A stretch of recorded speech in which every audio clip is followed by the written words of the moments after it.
All right, let's do it. Welcome everybody to a new week. It's Monday, December 27th. I hope you had a fantastic day with your family on Christmas time. I hope you had a fantastic weekend. I hope Santa gave you everything that you wanted. Well, let's get started with crypto because we have a big week coming ahead. We have basically the year end coming to us by the end of this week. And that's a big thing because 2021 has been a tremendous year. But first, let's dial into the small time frame price action. So what we effectively had was this ascending trend line structure that BTC sort of formed a distribution zone in. It broke, and now we basically can mark this out as a loss of momentum. When you have a clear trend line being built like this, and then you break it, that's the definition of losing momentum. There's no other way to look at it. But it doesn't necessarily mean that momentum once lost cannot be picked back up and we might not just shoot up higher. More often than not, when trend lines like this are broken, it's not a good thing because what could happen is you do this, you break it, you come back, you maybe put in like a double top, and then you start heading back down further. As of right now, I feel a little bit more optimistic because what I see is we're staying above the weekly open. The weekly just opened, remember, yesterday, okay? Now, my general rule of thumb is if you have a weekly open and price is able to sustain above it, that's the first line of defense. That means buyers are stepping up and they're not allowing price to break below the time of a new week, right? It's basically the definition of if, right, as a new month starts and a new year starts, prices just start going negative as soon as that happens. Well, that means that there are some net sellers in the market. So the same applies here on a smaller time frame, which is once a new week starts, what exactly is happening to the price action? Well, as of right now, you could see 50,775, the weekly open is being defended and prices are looking like they want to head back up. If they do want to head back up, where is our next target? Next target is 52,000. That's the most obvious level in my opinion. Okay, that's very close to this high, but not quite. This high got to about 51.8. This is the previous high around 52,000. Okay, as the US markets open today in less than 30, 45 minutes, I would probably figure that this high gets taken out. And more importantly, I think on a daily basis, if you look closely, there's a very large and important level, which is $53,700. Okay, that was previous support right there before we nuked. And I think if I'm not mistaken, if I stretch this line out further, it gets pretty darn close to this previous high. Okay, which is close to like 53 flat. This is 53.7. So let's just say 53 to 53.7 is the pocket that you want to be paying attention to up in this region. I told my Advantage members yesterday that I wanted to take a long position in BTC. Here's the long that I took around 50,800 and some change. So far, so good, right? I mean, we're at 51.3. Okay, so we've climbed up about $500 since entry. I'm aiming to head into this price ribbon target. So we have our own proprietary indicator that we use.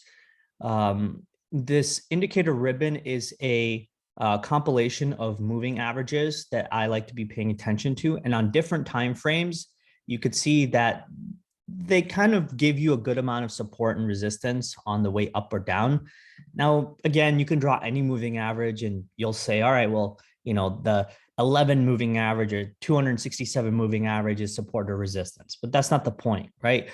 We built this indicator in such a way that it takes into account the key moving averages, the most important ones, the most widely used moving averages, and we bunch them together and we form this red ribbon right here. And this red ribbon currently, if price meets it on the way up, is a resistance of moving averages, which is close to around 53,000 flat up to 54.3K. So I'll be taking my target for my long position into this pocket right here of 53 to 54. Okay, that's where I'll be taking profit. Now, I will say that on a daily basis, Bitcoin kind of looks bottomed, right? I mean, after this slopey sell-off, you then had another sort of descending, I don't know, falling wedge of some sorts, and it broke out. Okay, it broke out, but obviously, right into this pocket of resistance. So it has not done anything meaningful. It's not even, climbed over the first, key high or key lower high right here, around 52,000, which is, it has to get up here and then start climbing higher. In which case, I think if it could break this 53, 54 pocket, I'm fairly confident it could get up here, taking out all these stops around 60 to 61K. So 60,000 to 61,000 is probably the next big pocket that you want to pay attention to. If price can smash above this previous high, so if you actually look on a smaller time frame, here's what it looks like, right? We have to mark out this key level, which is where price sold off aggressively, bounced back into, and then sold off, putting in lower highs and lower lows. So that means this is a very important marker for us to smash above and hold, in which case we can then talk about, higher highs all the way to 60,000. If price does not do that and say it just pings into 52,000 and starts rolling over, well, then this is probably going to be a range that we'll be setting up maybe for another few weeks, a month or two. And then maybe in January, we start breaking out. Okay, we've done this before. I mean, if you actually look back, historically, this range right here is very similar to what we did, what we're doing right now, basically, right? This was back in 2019. Okay, I almost find this to be a very, very visible, parallel to where we are in price action today. This range that developed over the span of almost a month and a half, 2 months, and then we broke out. Okay, so it's just maybe something you want to be paying attention to. This could be a range that's developing like this, and then we start breaking out. All right, but as of right now, I'm long. Okay, I'm long BTC. I have spot BTC. I have a bunch of other excuse me, spot positions that I have in the market. I've made, remember, if you want to join our Discord community, it's free for the entire month. You can see basically everything that I'm doing, on a day-to-day basis in terms of my trade, my analysis. And so my positions are right here from my main account. If you want to join the Discord, the link is below. And so my position updates right here talk about all my spot positions that I have. As of right now, in terms of levered positions, I only have a small BTC levered position. Okay, really nothing else levered. And then, even in the 5K count, if you guys are not familiar, as of basically December 26th, which was yesterday. So December 26th, we have an account value of 27,000. We started off at the beginning of the year with $5,000. So we've grown this account to almost, 5.5x. Very proud of our accomplishments so far. We're going to be doing another challenge like this next year. So if you're interested, again, come join the Discord community. The link is below in the YouTube description. Okay. The other exciting thing that we have, okay, I am going to be releasing a 2022 predictions, not only on the stock market, but also on the crypto market. What exactly am I looking at for a thesis for 2022? How do I want to position myself in the crypto market, in the stock market? What could be the key themes that are coming up in 2022 that I want to be part of and invested in? All this stuff in this newsletter that will be coming out soon. All right, so look out for this on Twitter and in our Discord, and possibly in your emails if you are signed up to do so. Okay, very exciting stuff. I also got Fassel and Austin, if you guys are familiar with them. They've come on our channel multiple times to discuss market analysis, positions that they're picking up, trimming, etc. They are going to be talking about their thoughts on the stock market and what picks they have for the year of 2022 that they're most optimistic about. So this newsletter of 2022 predictions is going to be coming out very shortly. Stay tuned for it, okay? So other things that I want to talk about in the market. MATIC hit new all-time high.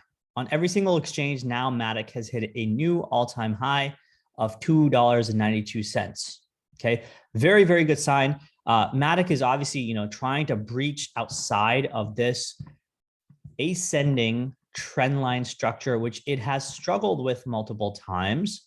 So I'm thinking that if we could stay on top of this trend line up here, MATIC should be headed towards $3.50 and maybe even $4. Okay, I could see maybe a quick spike back down, maybe take out these stops right here, and then quickly climb back up and then just turbo mode back up. Okay, keep an eye on that because guess what? I know a very similar looking structure that has done something like this before. And I'm going to show you right now. Where is Luna? Because Luna did something very, very similar to this. Let me find Luna here. Where is Luna? Oh, there it is. Okay, let me mark this a different color. Okay, so I think Luna, what Luna had done is, okay, yeah. So what Luna had done was something similar like this. So you can see this ascending trend line structure right here, right? Luna broke up, right? Pressed deep inside with this wick, popped back up, once again, distributed right here, stayed in this area, came back once again inside this channel, and then just took off. Pay attention to something like this wick or this, multi-day structure that comes back inside. And if it starts to turn around, then you can maybe hop onto the next leg of MATIC, okay, on the way back up. And if that does happen, by the way, okay, I'll tell you honestly right now, if we map out a couple of things like pivots and fibs, all right, so let's just say, MATIC from this high comes back all the way to, I don't know, the $2.40 low, right? From this high to the supposed 240 low, what is the extension on the way up? 1.618 is 3.21 and 2.618 is 3.71. I would figure we're going to land somewhere in the 2.618 to 3.0 zone, which is around $4. Okay. And you can see the R5 pivot up here is around 365. Okay. So you might get all the way towards that R5 pivot by the end of the month. So keep an eye on the situation like this, where MATIC once again pulls back inside, stops out everybody right here, quickly climbs back up.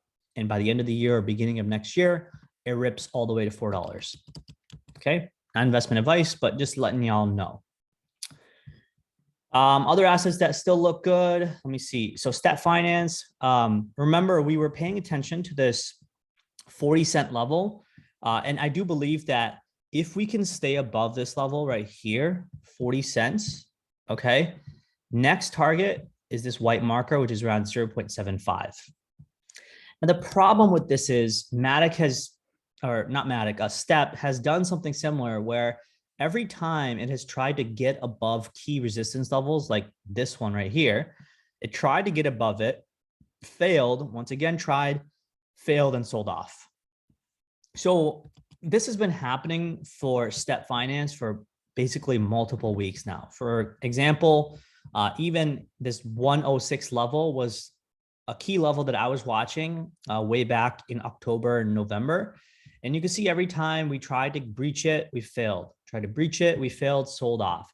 Created a distribution zone right here, sold off, right? Step is looking very weak, okay? Here right now, temporarily, it looks strong. But remember, strength means that you have the ability to continue higher. Strength doesn't just mean that you just break over one level and then start collapsing back down inside it. You're not supposed to do that. If you have real strength, you rip through the level, consolidate much higher. Okay, you don't just do this and this and this and this. Okay, you gotta smash through that level, consolidate much higher, maybe in like a running consolidation, and then keep ripping higher. Okay. I still have a small position in STEP in my main account. My cost average is now obviously lower, but nonetheless, you know, it's a position that's bled me a little bit. So I'm still very careful and cautious not to add on STEP just yet. All right. Cool. So other things I want to talk about. We had one of our members talking about a coin that he's mentioned, for several months now, VXV. Okay, so I'm going to mention this real quick. And again, I don't have any position in this. This is not financial advice, so make sure you do your own research. The point is, VXV is something that one of our members has been paying attention to in terms of fundamentals. He believes that in this, AI vector space, right? Elon Musk might be getting involved in this. Again, not financial advice. Make sure you do your own research. But this is one of those coins where it popped up heavily yesterday after Elon's tweet regarding AI. And who knows? Maybe it pops up higher from here. Okay. Again, do your own research. Other things that are looking good. So I was just talking about THETA to one of our members just yesterday. So one thing I'm noticing is that a lot of coins are going back to the previous point where they really dumped off from. And for THETA, you could kind of see, price came back, turned around. So where is the point where we dropped off? Well, it's right here, right? And so that's around like 670, 675, which is right into this marker. Okay. So if you're considering, let's just say, a long trade, I don't know, maybe a long trade could be like this, slightly deeper stop, down here or down here, and then target profit up here. Okay. That's, 20, 21% gain or something right into this point where we initially broke down from. Right. Again, I don't have a theta position. I don't have a long. I don't really have a dog in this fight. Okay. So just letting y'all know what my thoughts are on the market. Other things, again, ETH still very much consolidating right near this 4,000, 4,100 area. There are still a lot of long call options that went into the market, aiming for 43 to 4,400 for a 31st of December contract. I don't really know if that's going to meet, but if you want to play that, right, the trade is very simple. By the end of this year, you're thinking that, okay, I'm going to place my stop right here and I'm going to place my target profit around $4,400, which is a 7.4% gain. How do I know that those call options were bought? You can go to Levitas. These guys do a lot of data analytics in the options world. And you could see, here's a couple of clips for Ethereum being bought for the 31st of December for 4,400 and 4,200 call options. Okay.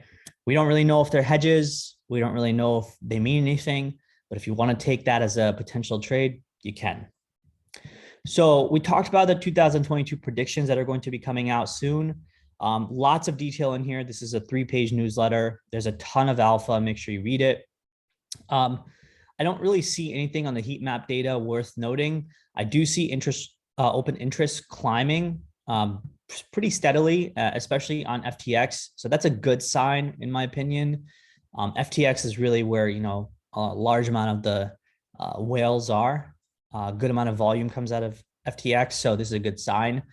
CVD is not climbing up aggressively. That means there's not a whole lot of market buying that's happening, that's driving up CVD higher and higher. So this could be a movement where passive parts of the market are driving the price up very slowly.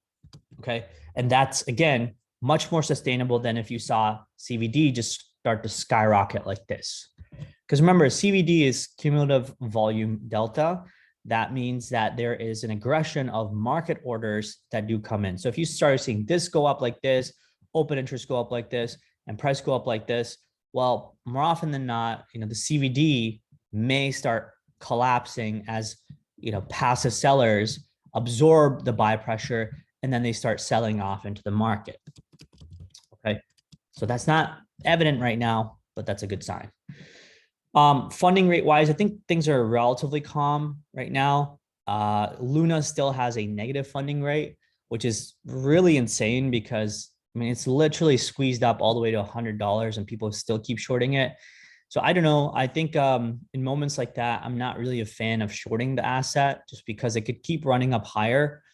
A negative funding rate is effectively like, you know, a lot of short positions are really piled into this trade. And if, let's just say, price just keeps going up further and further, where's Luna again? I just saw it. There it is. Okay. So anyway, point is, if price keeps climbing up higher and higher, it could easily mean that these short positions, you know, that are obviously aggressively shorting, they may have to force close and cover. And that in turn means that their covering means adding fuel to the fire, which may mean Luna headed up higher and higher. Okay. Another one that has negative funding rate right now that you could probably pay attention to is Axie. Axie's been beat up for like, I don't know, maybe a month or 2 or 3 weeks at least, right? So it looks like Axie is retesting the previous level, which is 107. I would figure Axie also goes in for a squeeze, right? Very negative funding rate, as you could see, turning a key level of resistance into now support. Don't see any reason why Axie cannot head up into this key high, which is around 122. So that's basically a trade, you know, something like this, and like that. Those are your trade conditions. Entry 110, stop maybe 104, and target profit 122. Okay, non-investment advice, but these are pretty good conditions to keep an eye on when you start seeing big negative funding prints. Okay. And then finally, what we have is overall open interest in the entire crypto market, and then volumes. You could see right here when we hit the big move topping off in April earlier this year. All right, so if you see right here, we topped in April right here, and then we start to sell off, right? Those are the big moves of the sell-off. And you could see, as per our global open interest, we went from the middle of April at 44 billion in open interest all the way to a low in May and all the way down to about June of 17 billion. So from 44, we went to about 17. So that's more than a 50% drop, right? I'm thinking something similar is happening right now, where the high in November 9th was 53 billion. Currently, we sit at 41 billion. I believe that this move right here that you're seeing, this up move that you're seeing in open interest is analogous to this up move. And I think we may have another big drop coming, which could happen by the end of the year or beginning of next year. And that might give you that final blow to the market. Again, I could be totally wrong. Who knows? Maybe from here, we just skyrocket up. Maybe Bitcoin goes to 60, 70, 80K. Open interest keeps climbing higher. I don't know, maybe altcoins just moon. It's possible. Do I think that's likely? Probably not, because a lot of these coins have actually been, you know, climbing with less and less volume. Open interest in them is, you know, getting lower and lower. And more importantly, volumes overall, right? Volumes overall, basically since April and May, have been coming off. And that means that there's less and less liquidity and less people actually trading with significant size, you know, in the market. So overall, this is an indication that the market is still in a uncertainty mode, in a lull that we have not been able to get out of. And so we need to pay attention to the market from a cautious lens, and cautious, but still optimistic. Okay. So these are all the things that you need to consider as you head into the end of the year. Like I said, our community is free for the rest of December. Come hang out with us. I will be posting a lot more analysis, a lot more of my thoughts in the market. You know, whatever trades I'm taking, I will let community members know. But again, it's not financial advice, so do your own research. Okay. This is all I have for now. Make sure you hit the thumbs up on YouTube. Make sure you join our Discord channel. Until then, take care. Good luck. Come check out our 5K challenge and see how we trade on a daily basis. All the channels are free. Good luck to you. Take care.